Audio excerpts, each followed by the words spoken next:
Hello Ramesh. தொண்டை கட்டிச்சு. எப்படி இருக்கீங்க?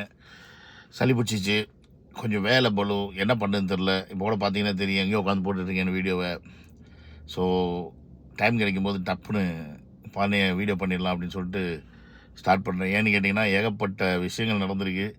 எதையுமே உங்கள்கிட்ட கொண்டு வந்து கன்வே பண்ண முடியல.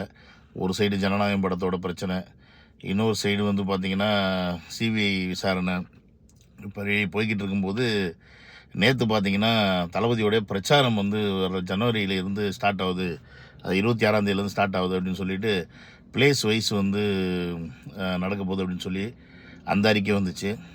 அதை விட இன்னொரு விஷயம் என்னென்னு பார்த்தீங்கன்னா, நம்ம டிடிவி தினகரன் அவர் பார்த்தீங்கன்னா ஏடிஎம்கேயில் போய் ஐக்கியமாயிட்டாப்புல. ஸோ இப்படி பல விஷயம் வந்து நடந்துகிட்ருக்கு தளபதியை சுற்றி. எல்லார் மனசுலேயும் ஒரே ஒரு கேள்வி, என்னப்பா டிவிக்கு நோக்கி யாருமே வரமாட்டேங்கிறாங்களே, எல்லாரும் அங்கிட்டு இங்கிட்டு போகிறாங்களே, அப்போ டிவிக்கு கூட யார் தான் கூட்டணி? ஸோ நேற்று வரைக்கும் அமமுக வந்து பார்த்திங்கன்னா, அமமுக தானே, டிடியோட கட்சி பேர், அவங்க வந்து டிவிகேக்கு சப்போர்ட் பண்ணி பேசியிருந்தாலும் கபக்கடின்னு போயிட்டு ஏடிஎம்கேல போய் சேர்ந்துட்டு பழனிசாமி கூட கூட்டணி வச்சிட்டாப்லையே அப்படின்னு தோணலாம். அப்போ இதே நிலைமை காங்கிரஸ்லேயும் வந்து இருக்குமா? காங்கிரஸ் வந்து தளபதி சப்போர்ட்டை பேசிகிட்டு இருக்காங்க, ஆனால் காங்கிரஸ் வந்து திருப்பியும் டிஎம்கே கூட போயிருமோ அப்படின்ற கேள்வியும் பல பேர் இருக்கும். இப்படி எல்லாம் கலந்த கேள்விகளோட பல குழப்பத்தில் நிறைய பேர் இருப்பீங்க. ஸோ இதுதான் அரசியல், இதை தான் நம்ம புரிஞ்சுக்கணும். என்னது, திஸ் இஸ் கால்டு பாலிடிக்ஸ். இப்போ பார்த்தீங்கன்னு வச்சிங்களேன், ஜனநாயக படத்தை வந்து இவங்க ரிலீஸ் பண்ணணும்னு நினச்சிருந்தா பண்ணியிருந்துருக்கலாம். ஆனால் வந்து இதை வேணுங்கன்னே பண்ணக்கூடாது அப்படின்றதுக்காக சென்சார் போர்டு போய் அதுக்கு ஒரு 7.5 கூட்டி, அதுக்கப்புறம் நம்ம கோர்ட்டுக்கு போய் கோர்ட்டில் வந்து தீர்ப்பு நமக்கு சாதகமாக வந்துச்சு. ஆனால் அதை எதிர்த்து கேஸ் போட்டு அதுக்கப்புறமா அது வேலைக்கு ஆகலை. சுப்ரீம் கோர்ட்டுக்கு போனால் நீங்கள் இங்கே முடிச்சுட்டு வாங்க, அப்புறம் நாங்கள் வந்து பார்த்துக்கிறேன்னு சொல்லி அவங்களும் துரத்தி விட்டாங்க. ஸோ இங்கே நடந்த ஆர்குமெண்ட்டை வச்சு பார்த்து ஏதாவது தீர்ப்பு சொல்லுவாங்கன்னு பார்த்தாங்கன்னா, தேதியே சொல்லாமல் தீர்ப்பு ஒத்தி வச்சிட்டாப்புல நீதிபதி. இப்படி இந்த ஜனநாயக படத்தை எப்படியுமே ரிலீஸ் பண்ணவே கூடாது அப்படின்ற ஒரு கங்கணத்தோடு அலைகிறாங்க கட்சிக்காரங்க. அது எந்த கட்சி நம்ம என்னத்தை சொல்கிறது, ரெண்டுமே சேர்ந்து தான் வச்சுக்கோங்களேன். சரி, இப்போ ரிலீஸ் ஆனால் அது வந்து தளபதி படம், நாளைக்கு ரிலீஸ் ஆச்சுன்னா அது வந்து தலைவர் படம், அப்படி வச்சுக்க வேண்டியதான். ஸோ இப்போ நம்ம பசங்க படத்தலோட மோடில் இருக்காங்களான்னு கேட்டிங்கன்னா கிடையாது. பசங்க வந்து ரொம்ப தெளிவாகிட்டாங்க. இவங்களுக்கு அதான் பிரச்சனை, இந்த பாலிடிக்ஸ் பண்ணுறாங்கல்ல, இவங்களுக்கு என்னென்னா, என்னடா இப்படி தளபதி படம்னா பைத்தியமாக தெரியக்கூடிய ரசிகர்கள் வந்து இந்த படம் ரிலீஸ் ஆகலை, ஆனால் எங்கேயுமே ஒரு கொந்தளிப்போ, எங்கேயுமே ஒரு பிரச்சனையோ, எங்கேயுமே ஒரு பெரிய ஆர்ப்பாட்டமோ எதுவுமே இல்லாமல் ரொம்ப கூலாக காமாக போகுது. என்ன தான் நடக்குது? யார் இவனுங்க? நம்ம வந்து ஜென்சி கிட்ஸ்ன்னு சொன்னோம், சின்ன பசங்க மரத்து மேலே தாவுறாங்க, வண்டியில் ஏறுறாங்கன்னு சொல்லி இப்படிலாம் கலாய்ச்சி பார்த்தோம். என்ன சொன்னாலும் எப்படி தளபதி ஒரு மோடில் இருக்காரோ அதே மோடு அந்த பசங்களும் ஃபாலோ பண்ணுறாங்களேன்னு சொல்லிட்டு அவன் வைத்தறிச்சல் இருக்கிறான். அதில் பார்த்திங்கன்னா இந்த சாக்கடை வாயெல்லாம் ஒரு படி மேலே போய் நம்மளை டெம்ட் ஏற்றுற மாதிரி ஒரு விஷயம் ஒன்று போட்டிருந்தான். அவருடைய சேனல் மயிரில் வந்து நம்ம வந்து ஜனநாயக படத்தை ரிலீஸ் பண்ணணுமா? கேட்டால் அவர் வந்து, நான் அரசியலுக்கு தான் எதிரி, படத்துக்கெலாம் வந்து எதிரி கிடையாது, அதனால் நீங்கள் என் சேனலில் ரிலீஸ் பண்ணுங்கன்னு சொல்லி எவ்வளோ நக்கலுன்னு தான் அவன் சொல்லியிருப்பான். டேய், உங்கள் அண்ணன் படத்தை வேணால் நீ எடுத்து சேனலில் ரிலீஸ் பண்ணி வியூஸ் வாங்கி அந்த ஆள் கொஞ்சம் காசு சம்பாதிச்சு விட்றா. திரள் நிதி பிச்சை எடுக்கிற உங்களுக்கு இந்த தெனாவட்டு பேச்சு தேவை? இவனுக்கு இருக்கட்டும் வச்சுப்போம். ஏன்னா இது வந்து கேசரியா என்னது, பவந்த் கேசரியோடைய ரீமேக் படம் நமக்கு தெரியும். அந்த படம் வந்து பார்த்திங்கன்னா நேஷனல் அவார்டு வாங்கின படம். ஸோ இப்போ அந்த படத்துக்கு சென்சார் கொடுக்க முடியாதுன்னு சொல்ல முடியாது, தடை பண்ண முடியாதுன்னு சொல்ல முடியாது. ஆனால் எப்படி இழுத்தடிக்கலான்னு பார்த்து இழுத்தடிச்சிக்கிட்டு இருக்காங்க. சரி, என்றைக்காக இருந்தாலும் தீர்ப்பு வர தான் போகுது. இதை அப்படியே நம்ம ஓரம் கட்டி வச்சாலும் இப்போ நிறைய பேருக்கு இருந்த கேள்வி என்னென்னா, ஏன்னாப்பா டிடிவி தினகரன் இங்கே வந்து சேருவார்னு நினச்சிட்டு இருந்தோம், கடைசியில் பார்த்தா ஏடிஎம்கேல போய் சேர்ந்துட்டாரே அப்படின்ற கேள்வி பல பேர் இருக்கும். இதில் என்னென்னு பார்த்தீங்கன்னா, இந்த கேள்வின்றதை விட நிறைய பேர் இப்போ என்ன சொல்கிறாங்கன்னா, அவர் வந்து நிறைய வாட்டி தளபதி சப்போர்ட் பண்ணிட்டு தானே இருந்தார், அப்பயே உள்ளே எடுத்துருக்கலாமே, இவர் வந்து ரொம்ப யோசிச்சனால வந்து வேறு வழி இல்லாமல் இப்போ பாருங்கள் ஏடிஎம்கேல போயிட்டு சேர்ந்துட்டாரு அப்படின்னு சொல்லி நிறைய பேர் சொல்லிகிட்டு இருக்காங்க. ஸோ இப்போ இங்கே வந்து தளபதியோட மௌனம் வந்து பல பேரை வந்து கூட்டணி சேர விடாமல் தடுக்குது அப்படின்ற அபிப்பிராயம் வந்து நிறைய பேர் இருக்கும். பட் என்னை பொறுத்த வரைக்கும் அது தவறான கருத்து. அவர் ஒரு விஷயத்தை வந்து அவ்வளோ சீக்கிரம் அக்செப்ட் பண்ணுறாரு அப்படின்னா அது வந்து அவங்களுடைய உண்மைத்தன்மை என்னன்னு தெரிஞ்சு புரிஞ்சு அவங்க வந்து இதுக்கு மேலே வந்து அங்கே நிராகரிக்கப்பட்டவங்களாக இருக்கணும், தனித்து விடப்பட்டவர்களாக இருக்கணும். அப்படி இருந்தால் மட்டும்தான் அவர் வந்து கட்சியில் சேர்க்க முடியும். அதுக்கு ஒரு உதாரணம் தான் நம்ம செங்கோட்டையன் அவர்கள். அவர் வந்து பார்த்திங்கன்னா எந்த கட்சியுமே இல்லை தனியாக. அவர் இருந்தது ஏடிஎம்கேல தான் இருந்தார். ஸோ அவர் வந்து ஏடிஎம்கே ஒன்றா சேர்க்கணும்னு முயற்சி பண்ணார். அதாவது இந்த பழனிசாமி, பன்னீர்செல்வம், டிடிவி எல்லாரையும் ஒன்றா சேர்க்கணும் அப்படின்னு ஆசைப்பட்டார். பட் அதுக்கு பழனிசாமி அப்போ ஒத்துக்கலை. அதனால் வந்து ஒரு வெளியே வந்து அவரை வந்து அடிப்படை உறுப்பினர்லேருந்தே கூட எடுத்துட்டாங்க. ஸோ அதுக்கப்புறமா தான் அவர் வந்து தன்னுடைய எம்எல்ஏ பதவியை ராஜினாமா பண்ணி தமிழக வெற்றி கழகத்துடன் சேர்ந்தாங்க. பட் டிடிவியை பற்றி என்னுடைய கருத்து என்னன்னு கேட்டிங்கன்னா, அவர் வந்து தனி கட்சி வச்சுருந்தாப்புல. ஸ்டார்டிங்லேருந்தே எனக்கு டிடிவி மேலே ஒரு நம்பிக்கை கிடையாது. நிறைய பேர் என்கிட்ட கூட கேட்டாங்க, டிடிவிக்கு சேர்ந்தால் பலம் தானே, டிடிவிக்கு வந்தால் பன்னீர்செல்வம் வரப்பில் அதெல்லாம் வந்து ஸ்ட்ராங் தானே அப்படின்னு. அதுக்கு பேர் தான் பச்சோந்தி தானன்றது. நம்ம நம்ப முடியாது. இப்போ நம்பாமல் இருந்தனால தான், அவருக்கு இன்னும் அந்த டயத்தை கொடுத்தனால அவங்க இதுக்கு மேலே வந்து சரி இங்கே பருப்பு வேகாதுன்னு சொல்லிவிட்டு இன்றைக்கி பழனிசாமிகிட்ட போய் சேர்ந்துட்டார்.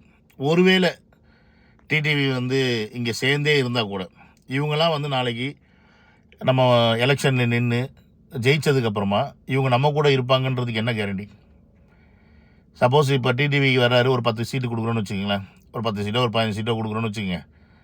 அதில் வந்து ஒரு 5 சீட்டோ 10 சீட்டோ ஜெயிச்சிடுறாரு. டக்குன்னு அந்த பக்கம் ஏடிஎம்கே கிட்ட தாவ மாட்டார்னு நினைச்சு.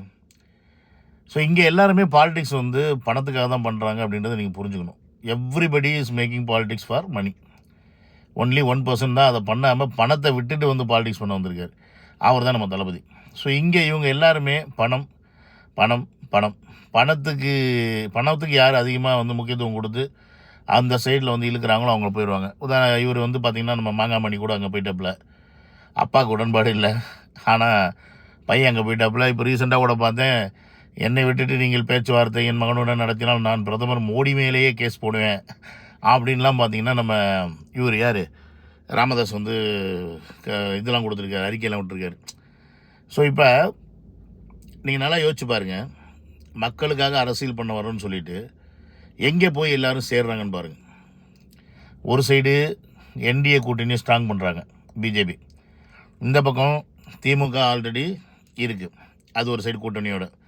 திமுகவில் இப்போதைக்கு அங்கிட்டான்னு தொங்கிக்கிட்டு இருக்க ஒரே ஒரு பார்ட்டி எதுன்னு பார்த்தீங்கன்னா காங்கிரஸ். அந்த காங்கிரஸ் பார்ட்டி என்ன நிலப்பாடு எடுக்க போகிறாங்க அப்படின்றது நமக்கு தெரியல இப்போ வரைக்கும். ஸோ அப்படி இருக்கும்போது இன்றைக்கி இன்னும் ஒரு கட்சி மட்டும் பெண்டிங்கில் இருக்குது, தேமுதிமுக. அவங்க மட்டும் இன்னும் எந்த பக்கம்னு தெரியல. அவங்களும் வந்து பார்த்திங்கன்னா திமுகவுக்கு போவோமா அதிமுகவுக்கு போவோமா அப்படின்ற மைண்ட் செட்டில் தான் இருக்காங்களே ஒழிய டிவிகேக்கு வருமான்ற மைண்ட் செட்டில் கிடையாது. இப்போ எல்லோரும் மனசுலேயும் ஒரு கேள்வி வரும். அப்போ பார்த்திங்கன்னா எல்லா பொலிட்டீஷியன்ஸும் பழைய கட்சி கூட தானே சேர்றாங்க. விஜய் வந்து ஸ்ட்ராங்கான ஒரு பவர்ஃபுல்லான ஒரு பர்சன், அவருக்கு வந்து மக்கள் செல்வாக்கு இருக்குது, அவருக்கு வந்து ஒரு ஓட் பர்சன்டேஜ் வந்து 40% வருது அப்படின்ற மாதிரிலாம் கணக்கு சொல்கிறாங்க. அப்படி இருக்கும்போது இங்கே தானே வரணும். ப்ளஸ் வந்து ஆட்சியிலையும் பங்கு அதிகாரத்துலேயும் பங்குன்னு தரேன்னு சொல்லி எல்லாமே சொன்னதுக்கப்புறமும் விஜய் பக்கம் வராமல் ஏன் மற்ற கட்சிகள் பக்கம் போகிறாங்க அப்படின்ற கேள்வி ஒரு சாதாரண பாமர மக்களுக்கு வர்றதுக்கான வாய்ப்பு இருக்குது. ஏன் நம்ம பசங்களுக்கே கூட வர்றதுக்கான வாய்ப்பு இருக்குது, ஜென்சி கிட்ஸும் வரதுக்கு வாய்ப்பு இருக்குது. இங்கே நம்ம புரிஞ்சுக்க வேண்டிய விஷயம் ஒன்று தான், நல்லது பண்ணணும் அப்படின்னு நினச்சா, மக்களுக்கு நல்லது பண்ணணும்னு நினச்சா அவங்க விஜய் பக்கம் வருவாங்க. இல்லைப்பா என் கட்சியை நான் வழங்கணும், என் கட்சிக்காரன் கூட நான் இருக்கணும், கட்சியில் காசு பார்க்கணும் அப்படின்னு நினைக்கிறவங்க யாரும் இந்த பக்கம் வரமாட்டாங்க. புரியுதுங்களா? ஸோ இதை முதல்ல புரிஞ்சுக்கணும். இதுதான் இப்போ இங்கே நடக்குது. ஸோ இவர்கள் எல்லாருமே எந்த இடத்துல நம்மளுடைய கட்சிக்கான அங்கீகாரத்தெல்லாம் பார்க்குறதில்ல.